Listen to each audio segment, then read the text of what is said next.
The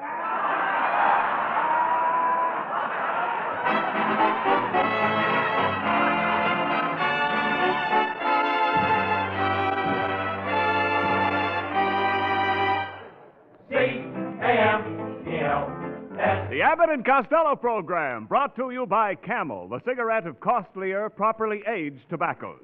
See if your throat and your taste don't make Camel the first with you, too. Find out for yourself. Listen to the great rhythms of Will Osborne and his orchestra, the swingy singing of Connie Haynes, and that wide, wild, and woolly little wolf who, when asked to select the guest stars for our show tonight, telephoned the Andrews sisters and said...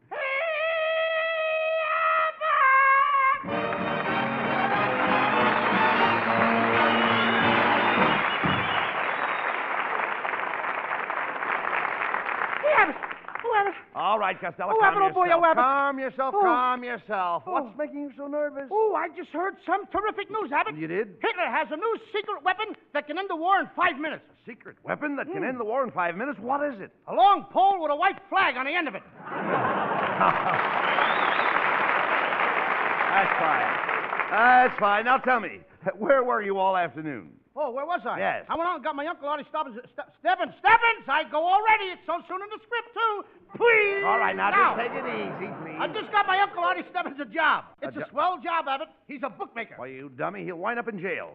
Bookmaking is against the law. That's gambling. Yeah, but he don't gamble, Abbott. He's a bookmaker in a bakery. A bookmaker in a bakery? Yeah, he takes orders for cakes. He's a cookie bookie. Oh, Costello, I don't know which one is dumber, you or your Uncle Artie. Well, I don't like to brag, Abbott, but I am. Of course, Artie is lazier than me. No, you mean lazier than I. Yes, sir. He's lazier than the both of us. My Uncle Artie only says his prayers one night a year. No, he must be lazy. Yeah, the rest of the nights he just hops in bed and says ditto. Let's forget your Uncle Artie. Now, there's something I want you to do for me, Costello. Abbott, you know there's nothing I wouldn't do for you. And there's nothing I wouldn't do for you, Costello. And there's nothing I wouldn't do for you. I know. That's the way it is, folks. We just go through life doing nothing for each other. Yeah, all right, look. Talk sense, Costello. I just wanted you to be sure to behave yourself tonight because the Andrews sisters are coming over and you've got to be careful how you handle those girls. Yeah. They have scruples. I don't care. I've been vaccinated. I can't catch scruples. No, you dummy. Scruples are not catching. No? Scruples are principles. Scruples make a girl sweet. They do? Sure. Oh, I bought my girl some of them last night. You bought your girl some scruples? Yeah, I got a banana split with 3 scruples of ice cream. Oh. You idiot. Banana! No. Look, ice cream doesn't come in scruples. Ice cream comes in scoops. I thought chickens come in scoops. Chicken scoops. No. That one laid an 8. Oh, Costello, scruples have nothing to do with chicken.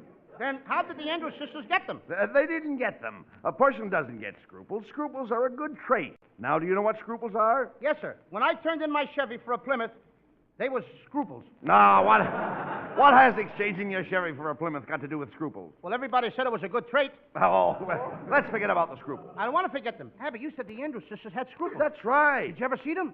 No, certainly not. Then how do you know they got them? Look, Costello, when I say the girls have scruples, I don't mean they have anything wrong with them. Scruples are a trait, and a trait is part of one's character. And you can't see a person's character. Yet you know it's there. Oh, when you say they have scruples, you don't mean there's anything wrong with them. Scruples are a trait, and a trait is a part of a character, and you can't see the character, yet you know it's there. Now you've got it. I don't even know what I'm talking about. All right. That's enough. Now, what do you intend to do with the girls here? Well, I am going to sing for them. You're going to sing for them? Yep. Costello, you know nothing about songs. I'll bet you don't even know Dixie. I do, too. All right. What is Dixie? That's the place where they make all those paper cups. No. Look.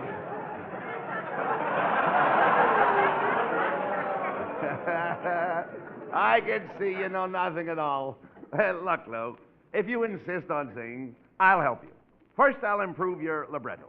Soften your crescendo, sharpen your staccato, and smooth your pizzicato. Oh, while you're at it, Abbott, will you check my oil and give me 5 gallons of gas? No, look, please. Now, listen, never mind that. Listen to this. Look. Now, listen. Are you going to sing or jump? Now, wait a minute. Me. What are you doing? I'm just loosening up. That's all right. Just take it easy. I thought you were falling apart. No. Costello, you're just jealous. I've been told that my voice is out of the world. And I'll bet a lot of people are waiting for you to join it. No. Would you like to hear me sing in my sweet little Alice blue gown? Could I have that again? I said, would you like to hear me sing in my sweet little Alice blue gown? I'd rather hear you whistle in your pink new nightie. Oh, no. Costello, you're a doubting fool. Why, in my day, as a singer, women threw flowers at my feet. They threw jewelry at my feet. Why, they even threw themselves at my feet. Well, what have your feet got that you haven't got? Look, Costello. Shoes, I'll bet. Just for that last crack, I won't help you. Oh, you won't, huh? No. Well, I don't need your help, Abbott. My Uncle Clarence Porter of Big Springs, Texas, he can yodel. He'll teach me to sing because he's a good yodeler. Wait a minute. Did your Uncle Porter study yodeling? No, he taught himself. He just drinks a lot of beer and lets his stomach take it from there. Costello, that's ridiculous.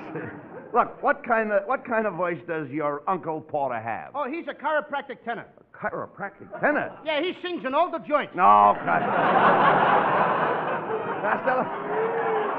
Costello, I'm not interested in your Uncle Porter singing. I lean toward the classical music. What classical music? Well, for instance, Beethoven's first, Mozart's second, Brahms' third. Just a minute, Abbott. Now? Now, you ain't going to pull that stuff on me trying to ring in a whole new team, huh? No. What Yes, team? you are, brother. Nah, what team? Mozart's second, Beethoven's first. All I said was Beethoven's first, Mozart's second. You're nuts, Abbott. Everybody knows who's on first and what's on second, and I don't know who's on third. Get him out of here!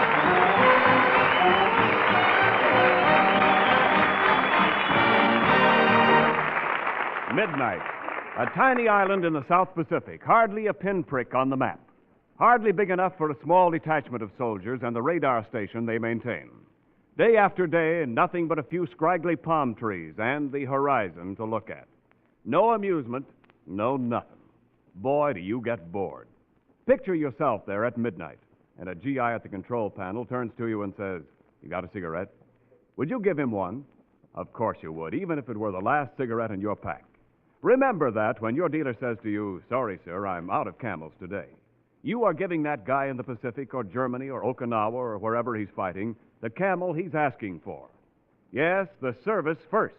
Army, Navy, Marines, Coast Guard, wherever they go in the winning of the war, they get first call on Camels. C-A-M-E-L-S. The service first.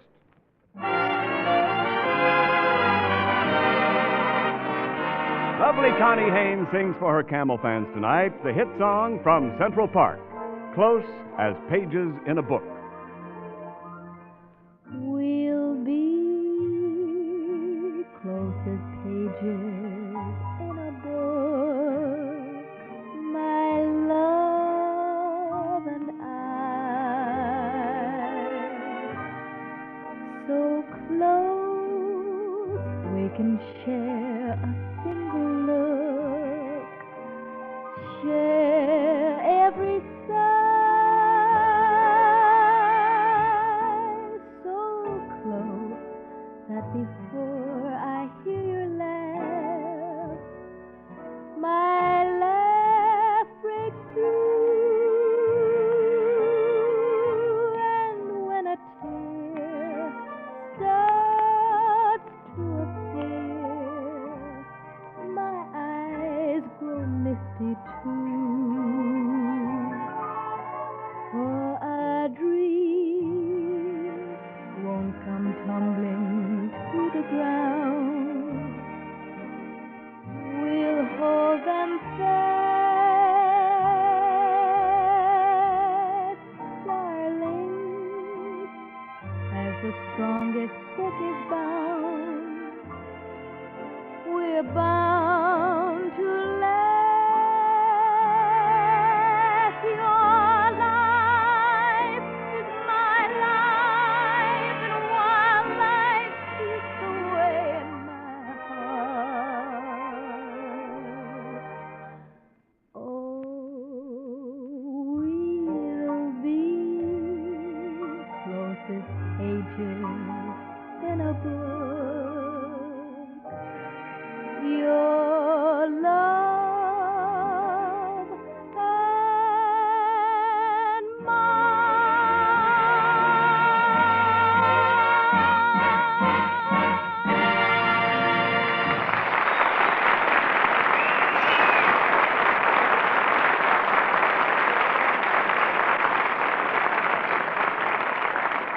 Now, Costello, you must be on your good behavior tonight. Now, do you know what to do when the Andrews sisters get here? Oh, yeah. I'll try and make a date with them. Oh, no. You'll do nothing of the kind. Besides, I know those girls, and you wouldn't get to first base. No, just give me 5 minutes and I'll be sliding into second. Come in. Ah, good evening, gentlemen. My name is Melonhead. Better known as Cassava J. Melonhead. You know, you look familiar. Didn't I see your head on a pushcart? Hey, Abbott. Hey. Please don't ever say hey. I have hay fever, and every time I hear any word with hay in it, I sneeze. Hey. Oops, right, I said it myself. That's enough. Look, remember, Costello, a certain word makes this man sneeze. Have you got that? I got it all over me. Now, Mr. Melonhead. Mr. Melonhead, what's your business? Sir, I'm an attorney at law representing the Andrews sisters. Now, 3 weeks ago, April the 5th, 1945, on this program, you had the Andrews brothers. Oh, listen, don't talk to me about those guys. I hate them. You what? I hate them. Hey. You said it again. I said it again.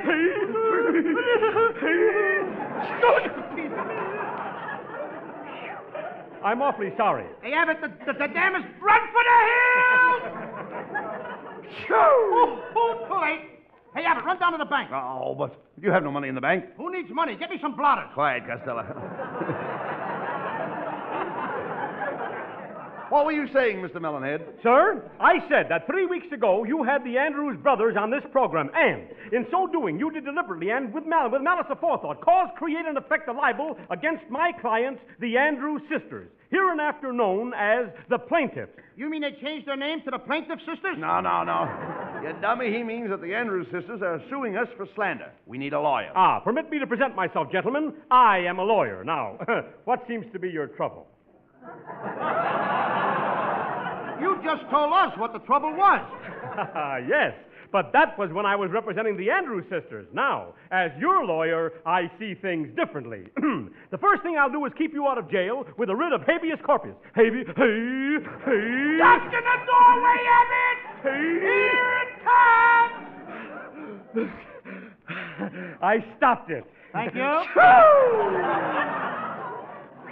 Double-crossed me again, brother.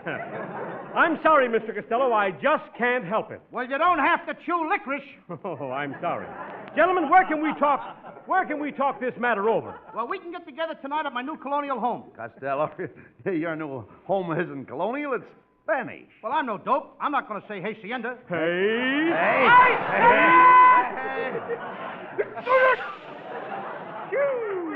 Will you get out of here, Melonhead? You can't be our lawyer. How can you handle both sides of the case? My dear boy, I have a split personality. Understand? A split personality. Now, here, take this pen and sign right here, and I'll start work on your case at once. Mr. Melonhead, I think you dropped your pen. Whoops, so I did. Well, I'll just pick it up.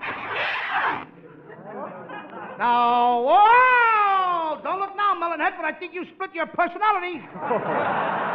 Well, I'll be suing you, gentlemen. Good day. It was you who brought those Andrews brothers over here. Now the Andrews sisters are suing us. Oh, don't worry, Abbott. When they get here, I'll make love to them and square the whole thing. No, you're going to make love to 3 girls? Do you know what will happen to you? Sure, it's the same as when you make love to 1 girl. Only I'll get slapped 3 times. Oh, come in. The Andrews sisters. Costello, it's the Andrews sisters.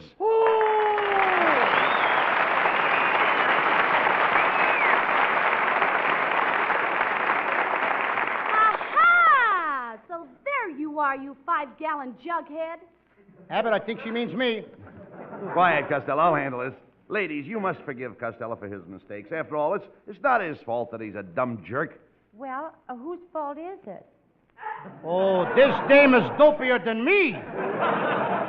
Listen, Costello, we're suing you for $10,000. Miss Patty, I'm sure we can make some kind of a deal. Suppose Costello and I appear in your next picture. What about that? Well, I don't know. What can Costello do? He doesn't look like an actor to me. Is that so? Well, I was born in a theater, and it cost my father 15 cents extra. What for? What for, Costello? What for? Huh? I say, what for? Well, the stork dropped me in a load seat. You're getting him too fast now. Girls, Costello's a pretty good dancer. Oh, yes, I can kick way over my head. Well, kick it over here and we'll get you a new one. You know I can sing, too? I sang with Frank Sinatra a few weeks ago. Sure, I remember. We were home listening to that show. Yeah, that's right. And when you sang Costello, why, my canary climbed down out of her cage and threw herself at the cat.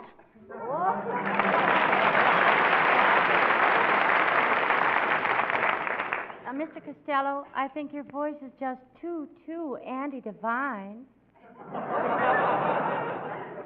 This kid is right up my alley, brother. Listen, kids, if you want to, we'll call off the lawsuit and let Costello be in our picture. Well, that's wonderful. Costello, now we... Just a minute, Abbott. Not what? Just a minute. What's Miss the matter? Patty, I'm a fair man. I want this to be a square deal. I must insist on one condition. Well, what's that? I'll appear in one of your pictures if you'll promise not to appear in any of mine. Well, that sounds fair to me. Oh, this kid's a Lulu. Get him out of here!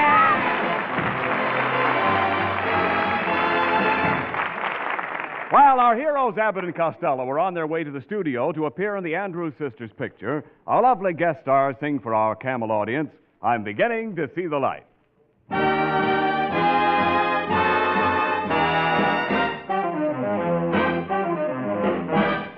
I never cared much for moonlit skies. I never winked back at fireflies.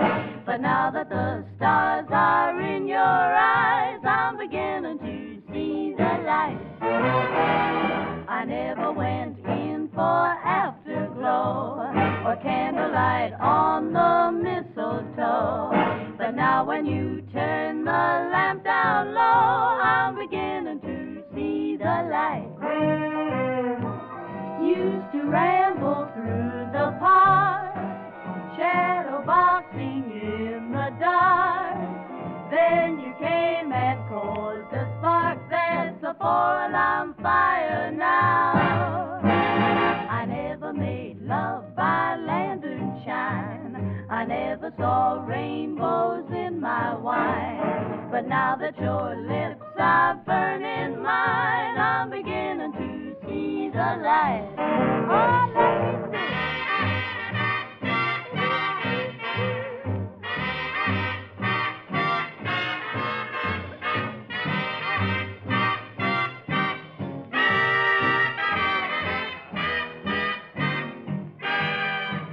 Used to ramble through the park, shadow boxing in the dark. Then you came and caused a spark that's a four-alarm fire now. I never made love by lantern shine. I never saw rainbows in my wine. But now that your lips are burning mine, I'm beginning to see, I'm beginning to see, I'm beginning to see the light.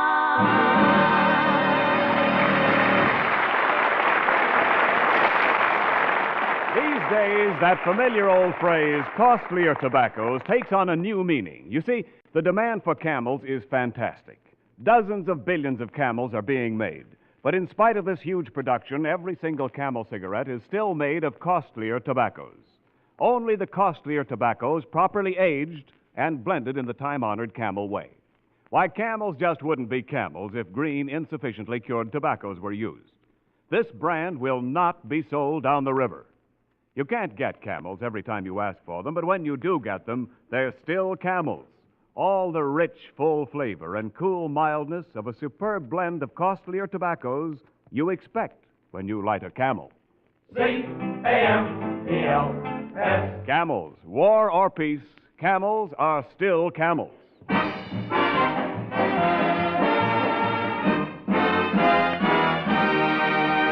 Well, Costello, here we are at the studio. Hey, look over there. That's that great Russian producer, Cartoony Technikolovich. Aha! New actors, eh? You, fat boy, stand where you are. Don't move. Now turn slowly around. Now move. Get out of here! But, Mr. Technikolovich, we're Abbott and Costello, and we're here to appear in the Andrews Sisters picture. Yes, sir, Mr. Technikolovich. I'm a pretty good actor. Yes? Yes, sir. What pictures was you in? I don't like to brag, but did you see the picture of Dorian Gray? I certainly did. Don't you think it was hung a little crooked?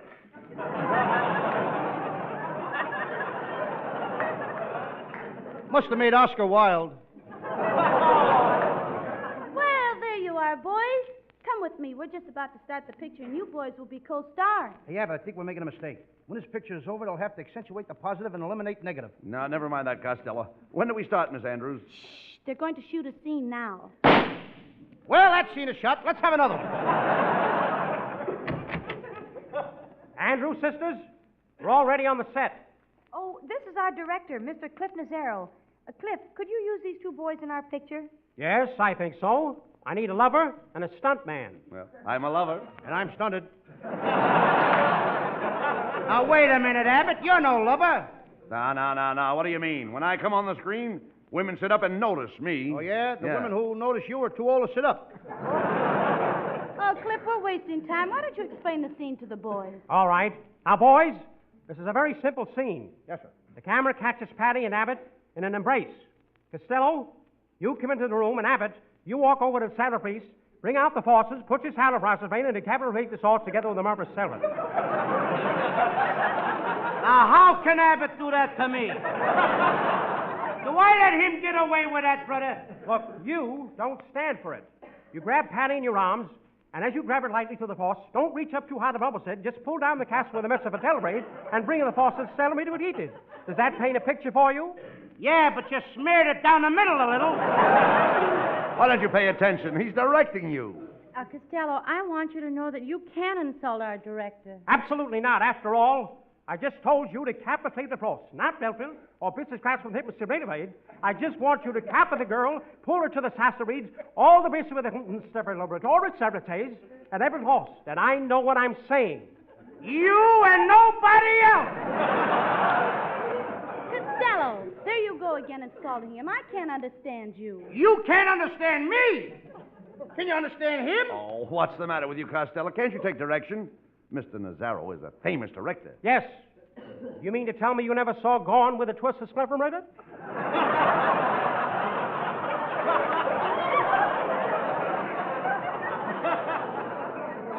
And for whom the bells hold the castle built every horse's bell?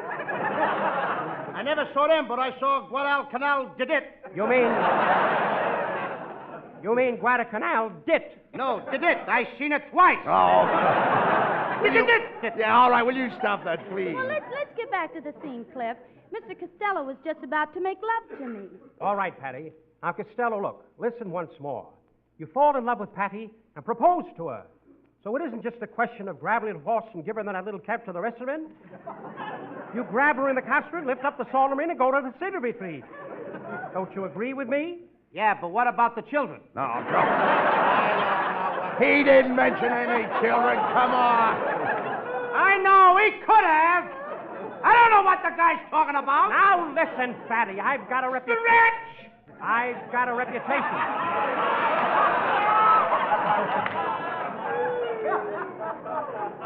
Now listen, Fatty. I've got a reputation, and I don't have to stand for this because 7 years ago, when I first became a director, I stood in force to the Mallory. I held Belgrade, pulled forth the picture that was the greatest Salafried, and I'll do it, too. That's right, and he means every word of it. Look, folks, I realize I lost my head, and there's just one thing I'd like to say. Fritters. Gee, I'm glad he said that. He's a nice fellow. Yes, he certainly is, Costello. Just think, after the way you treated him, why, he was big enough to walk back and say, Fritters. And that means a lot, too.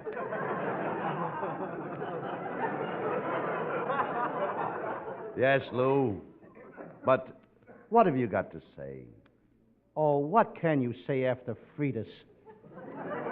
British is a word. Listen, Lou, if you hadn't been so frantic when he came into Thraldon and Clissophate, he wouldn't be so Palestine. Palestine?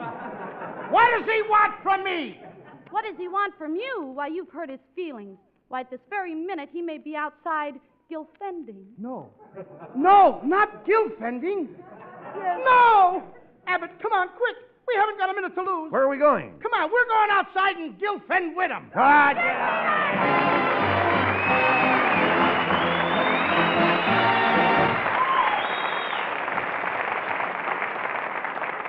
In just a moment, we will have a special treat for our Camel listeners. Lou Costello will sing a special song with the Andrews Sisters.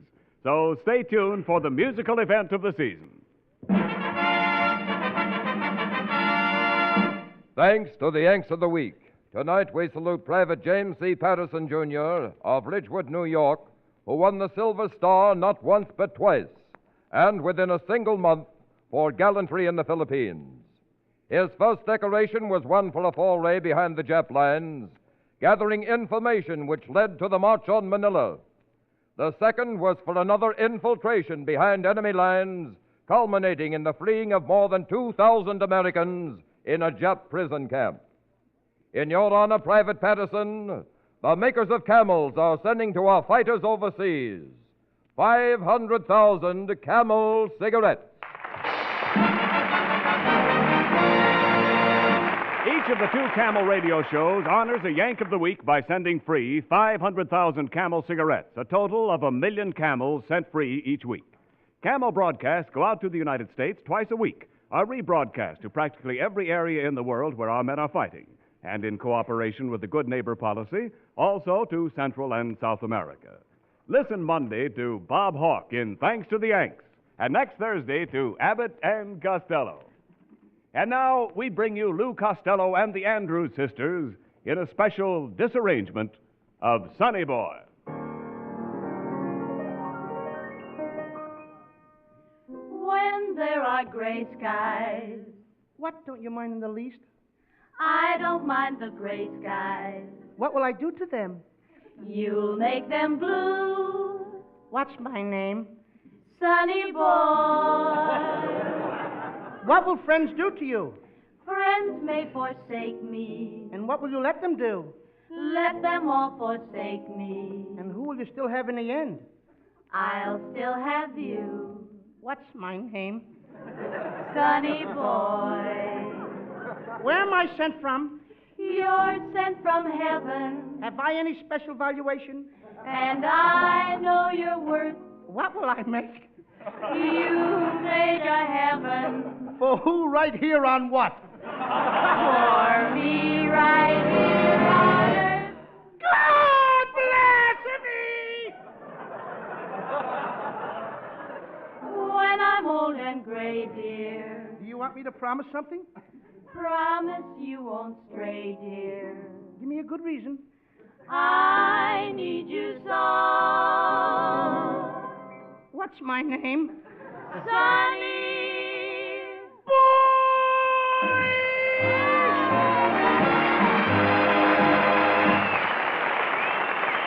Yes, folks, be sure to tune in next week for another great Abbott and Costello show brought to you by Camel Cigarettes.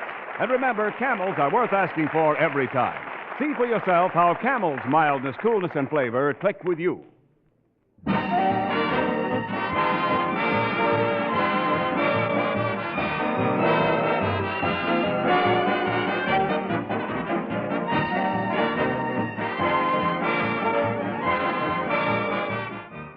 You know, so many hundreds of adjectives have been used to describe the hundreds of brands of pipe tobacco that I just don't know what words to conjure up to tell you how good Prince Albert is.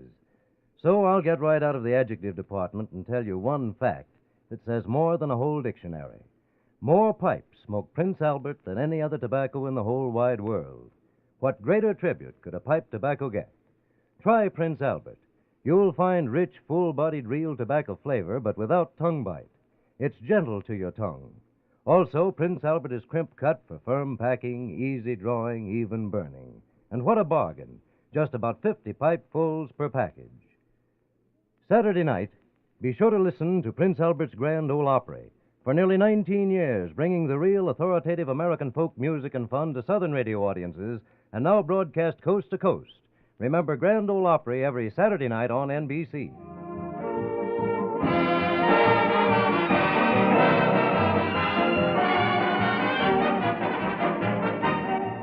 The Andrews Sisters appeared by arrangement with the Nash Kelvinator Company. The Abbott and Costello Show for Camel Cigarettes will be back at this very same time next week. Don't miss it. This is Ken Niles in Hollywood, wishing you all a pleasant